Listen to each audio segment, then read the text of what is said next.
Henrietta Maria of France was born on November 25, 1609, as the daughter of King Henry IV of France and Marie de Medici at the Palais de Louvre. She was immediately handed over to the care of the royal governess, Madame de Montglat, and spent her early years at the Château of Saint-Germain-en-Laye with her siblings. At an early age, Henrietta Maria learned to dance and was said to have a good singing voice, which she loved to show off in plays held at court. She was taught to ride and learned all about the court protocol and etiquette. Although tutored in reading and writing, she was not known for her academic skills. By 1622, Henrietta was living in Paris with a household of some 200 staff, and marriage plans were being discussed. Henrietta Maria was a great match for any prince of Europe. Many sources from the time highlight Henrietta's great beauty and manners. Raised under strict French governesses, she had impeccable etiquette and a royal face to match. She had pale milky skin that her dark hair set off even further. She was quoted to have a lovely and lasting complexion, eyes that sparkled like stars, and for her physiognomy, she may be said to be a mirror of perfection.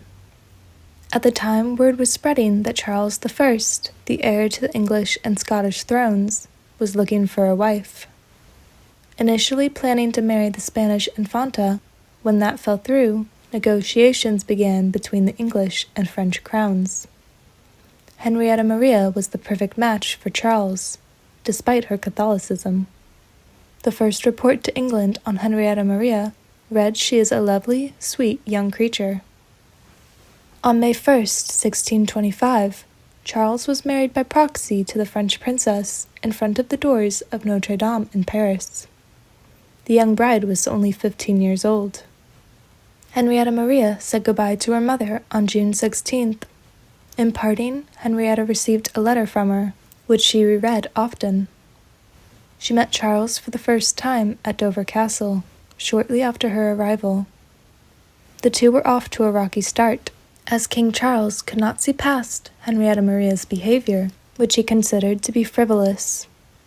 From France, the new queen brought with her a huge quantity of expensive possessions, including jewelry, ornate clothes, chandeliers, pictures, and books.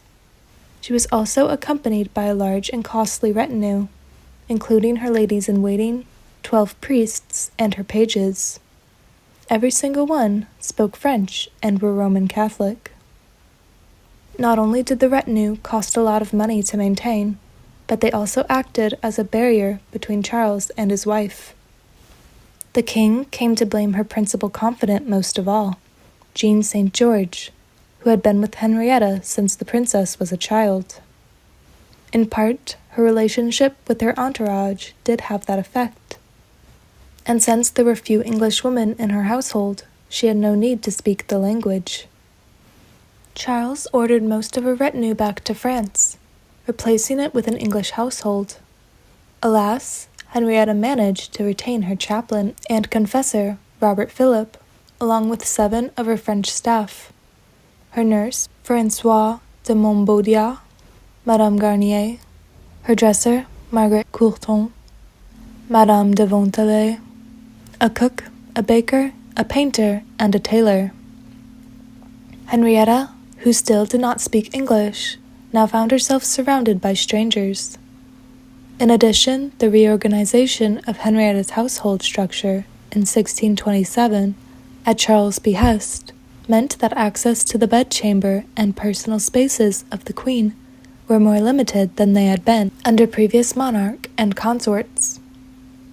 A distinction was drawn between the bedchamber and the privy chamber in a way that hadn't been before.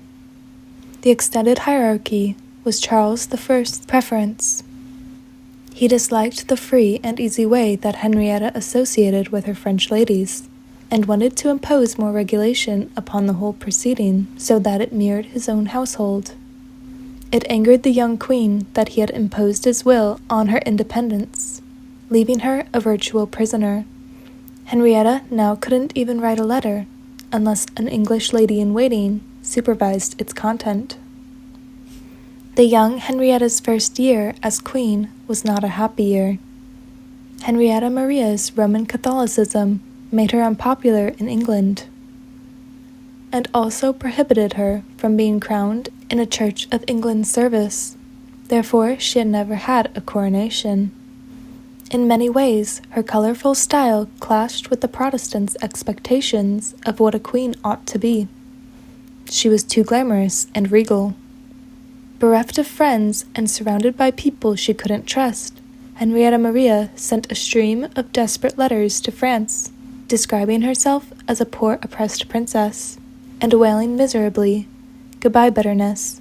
Goodbye those who will make me die if God does not have pity on me." But by the summer of 1628, a member of her new household had become a close friend. Lucy Hay, the Countess of Carlisle, was appointed Lady of the Bedchamber in 1626. Lucy was a staunch Protestant, a noted beauty, and a strong personality. Ultimately, the two women became friends and allies as it suited them both. Lucy was older than Henrietta, and she was able to fulfill a role as mentor. The Countess of Denbigh, Susan Fielding, was appointed First Lady of the Bedchamber to the Queen in 1626, and kept this office for the rest of her life.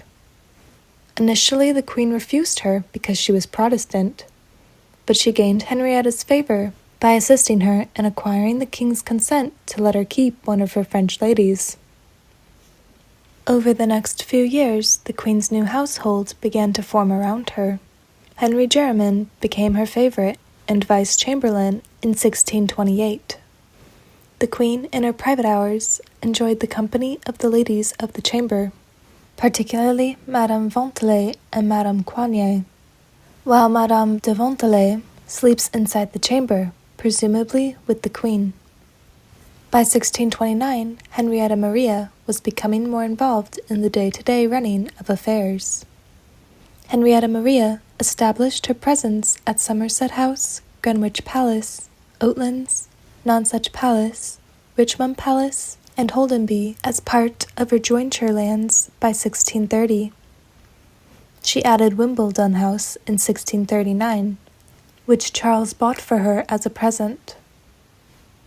The removal of Henrietta's French household had also been part of a plan to control her extravagant expenditures, which resulted in debts that were still being paid off several years later. In addition, Charles appointed her a strict treasurer. Despite these reforms and gifts from the king, her excessive spending continued. In 1627, she was secretly borrowing money, and her accounts show large numbers of expensive dresses purchased during the pre-war years. Henrietta Maria had expensive taste and loved spending, generating some criticism at court and beyond. Her extravagance was not welcome. Henrietta Maria dressed in the latest French styles, setting fashions at the English court. Upon her arrival, it was quoted that she exerted a strong influence on court fashion and protocol and introduced continental fashions and Italianate gardens to England. She had grown up in the French court and imported grace, style, and imperial grandeur, along with a vast trousseau of clothes and jewelry. Immediately, her youth, French background, and vivacious personality introduced a new sophistication to court culture, as well as a shock of the new. She spent lavishly on dress and had her clothes made by a French tailor. Henrietta brought soft colors and less stiff dress cuts from her home country. After 1630, the Queen wrote to her friend, Madame de St. George, to arrange for Pin the tailor to come to Great Britain to make her bodices and underskirts. The Queen was also known to spend on jewelry, and had a famous love of pearls. The openly Catholic Queen possessed several large bejeweled crosses and liked to attach them to her attire as a means of displaying her faith. Henrietta's hair also caught the court's attention when she wore it in ringlets, sparking a trend at the English court. To go along with her extravagant taste in clothing, she also had extravagant tastes in pets, and kept an enormous exotic menagerie of dogs, monkeys, and caged birds. Henrietta loved amusing company and witty people. She was very funny and had a great sense of humor. She loved to tease her husband and her ladies, and enjoyed playing practical jokes on them. Henrietta Maria also shared her husband's love of the arts, and was a patron of artists, sculptors, and architects. She played a key role in the growth of masques, a type of courtly entertainment that revolved around elaborate costumes and sets. At the time, acting was looked on as lying, a treacherous pastime fit only for the basest members of society. Disregarding this, the king and queen hosted a number of masques at the queen's house, with Henrietta Maria even featuring in many of them, accompanied by her ladies-in-waiting. Despite the ejection of the French staff in 1626, Charles's court was heavily influenced by French society.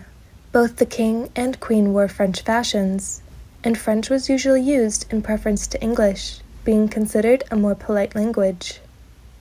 After an initially difficult period, Henrietta and Charles formed a close partnership and were devoted to each other. The royal couple often presented a united front, and their love continued to grow over the years. Henrietta Maria usually started her letters to her husband with a loving and caring opening, Mon cœur tendre, my tender heart.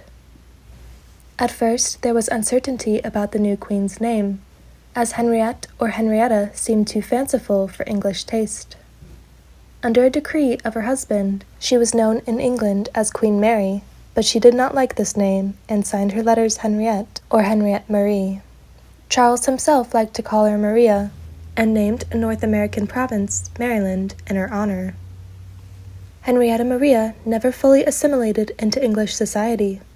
She did not speak English before her marriage, and as late as the 1640s had difficulty writing or speaking the language. During the Civil War, Henrietta Maria moved to France for safety, and it was from there, in 1649, that she heard of her husband's execution. She remained in France until the Restoration, when her son Charles II regained his position as King of England in 1660. Upon her return to England, she briefly lived in the Queen's house from 1662 to 1663, becoming the last queen to have lived there. But she never really settled into England again for long, and left definitively for France in 1665. Henrietta Maria spent her final years in Paris, and then outside it, at the Château de Colombes, until her passing in 1669.